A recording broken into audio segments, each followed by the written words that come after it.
Mais tout d'abord, c'est la période des examens en ce moment et nous avons suivi un étudiant ce matin. Jules a passé l'épreuve de maths comme ses camarades, sauf que lui est aveugle. Cédric Rifflard, Joël Leclerc et Guillaume Wolf étaient à ses côtés.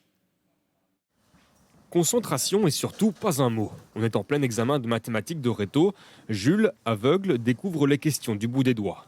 Quelques minutes avant de rentrer dans la salle, il nous avait expliqué comment ça allait se passer. C'est presque comme tout le monde en fait. Le prof me donne une clé USB où il y a l'examen, que je complète, comme n'importe quel fichier informatique.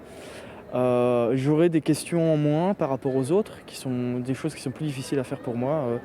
Je ne devrais pas dessiner une fonction par exemple, si je ne dis pas de bêtises. Je pourrais analyser des fonctions, mais pas en dessiner moi-même, parce que c'est bien plus compliqué.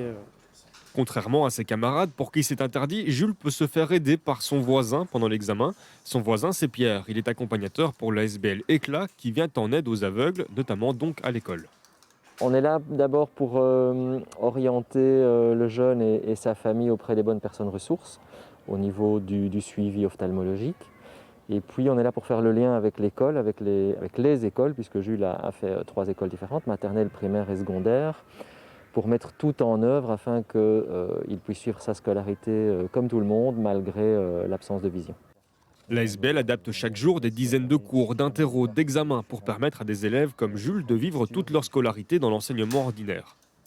Quand il n'y a que le handicap visuel, on se rend compte qu'avec tous les outils qui existent aujourd'hui, les outils technologiques, les adaptations des cours que nous réalisons et le coaching des professeurs, il y a moyen. Jules est le parfait exemple de cette réussite. Il a un sacré tempérament et c'est très gai parce qu'il donne des leçons de vie dans sa façon d'être tous les jours. Et donc c'est très enrichissant pour tout le monde ici à l'Institut, que ce soit au niveau des équipes éducatives, mais que ce soit au niveau des élèves aussi. Vivre sa scolarité dans l'enseignement ordinaire a permis à Jules de s'intégrer et rencontrer plus de monde. Et il ne compte pas s'arrêter là. Si tout va bien, il poursuivra son parcours à l'université l'année prochaine.